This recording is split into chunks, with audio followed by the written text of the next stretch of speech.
का अत्याचार। रामपुर गांव में सीमा नाम की एक औरत रहती थी जिसकी 10 साल की सौतेली बेटियां थी। चिंकी और मिंकी दोनों बहनें बहुत ही होशियार थी, लेकिन सौतेली होने के कारण वो सीमा को फूटे आंख नहीं सुहाती थी। दरअसल कुछ साल पहले चिंकी और मिंकी की माँ उनके बचपन में ही गुजर जाती है।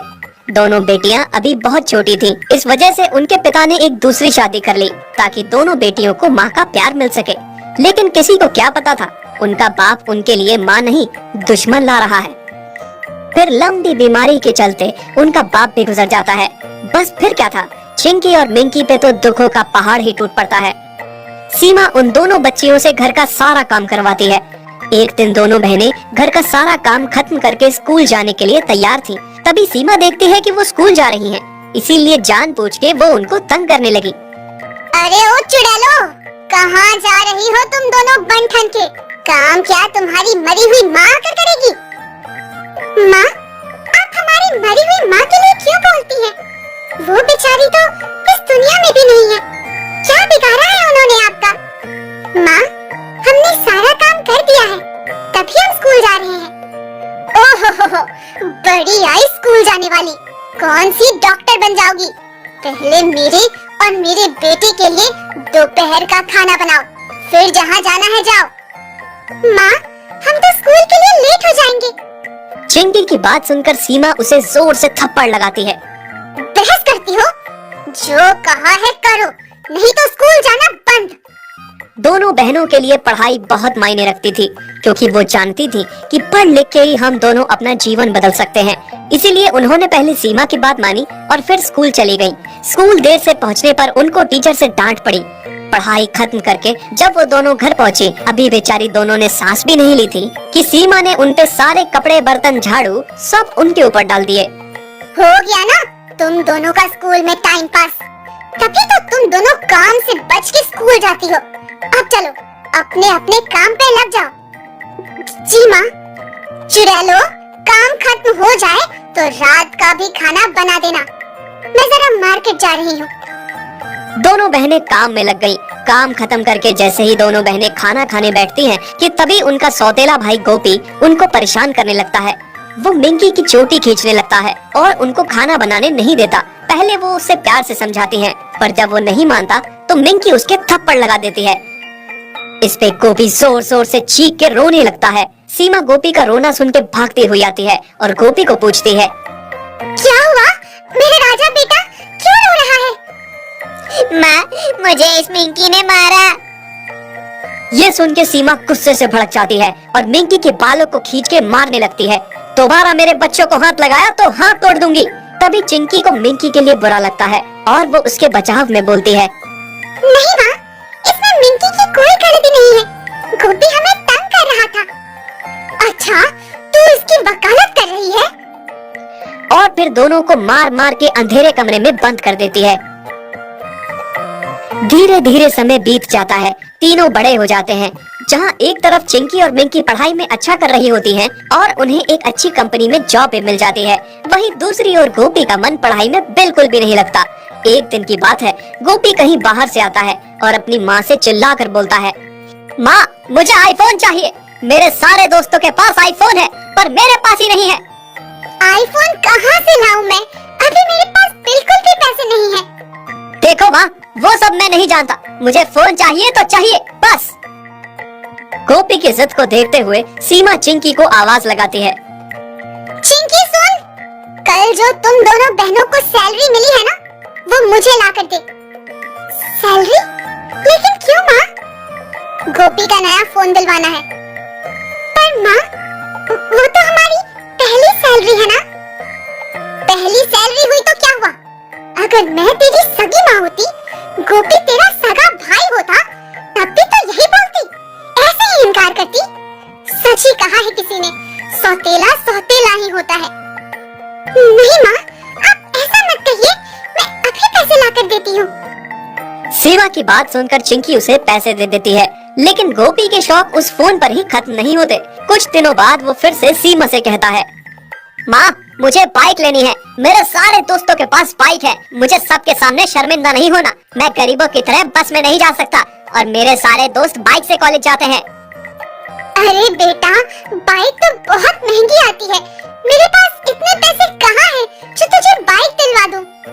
मुझे तो लगता है कि मैं भी चिंकी और मिंकी की तरह तुम्हारा सौतेला बेटा हूँ, नहीं तो क्या तुम मेरे लिए इतना भी नहीं कर सकती थी क्या?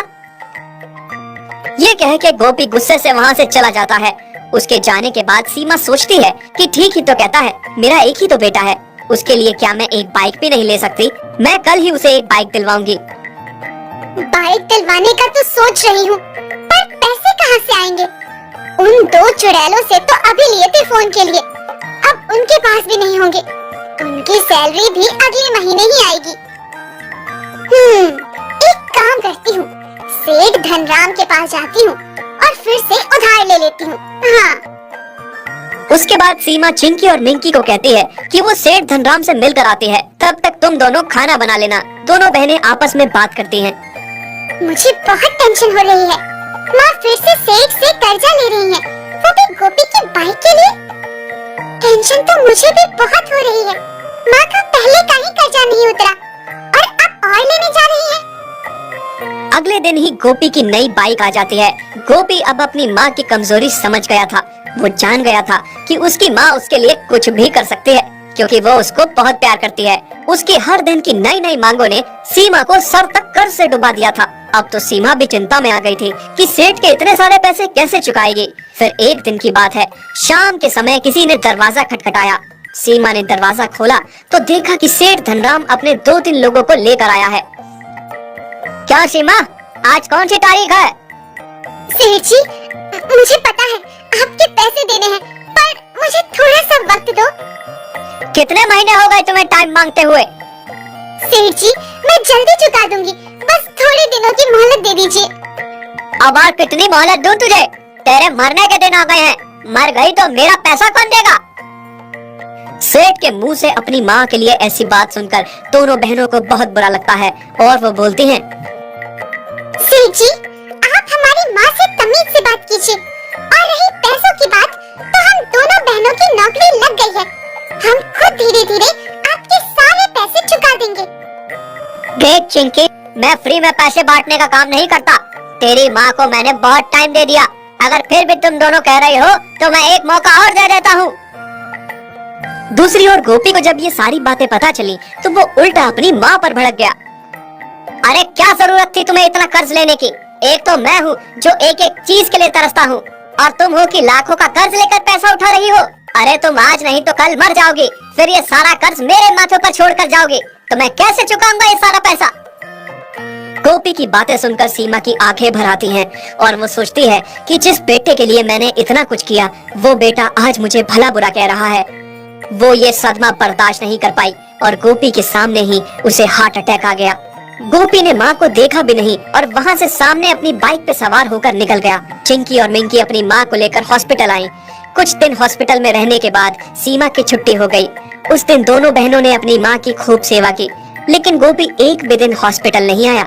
सीमा की आंखें उसे खोजती रहीं, लेकिन वो नहीं आया। सीमा के घर पहुँचने के बाद, माँ, तुम यहाँ बैठो, मैं तुम्हारे लिए पानी लेकर आती हूँ। नहीं मिंकी, मुझे पानी नहीं चाहिए, मेरे पास आओ दोनों मेरी बच्चियों। मैंने तुम दोनों के साथ बचपन से लेकर आज तक कितना गलत किया, हमेशा सौतेला व्यवहार किया, लेकिन तुम दोनों हमेशा मुझे अपना मानती रही। अगर आज तुम दोनों नहीं होती तो शायद मैं भी जिंदा नहीं होती। ऐसा मत कहो माँ। वो अभी बातें ही कर रहे थे कि दूसरे कमरे में कुछ आवाज आने लगी।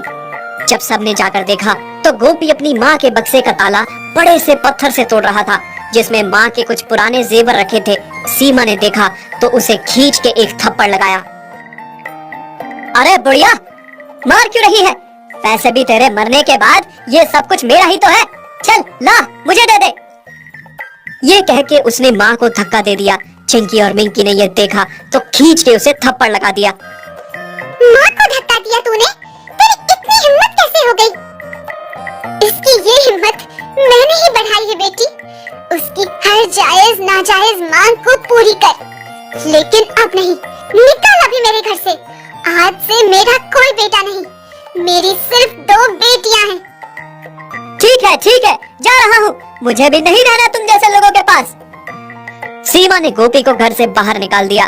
पूरी उम्र जिन बिटियों को उसने पढ़ाया समझा, वही उसकी अपनी निकली।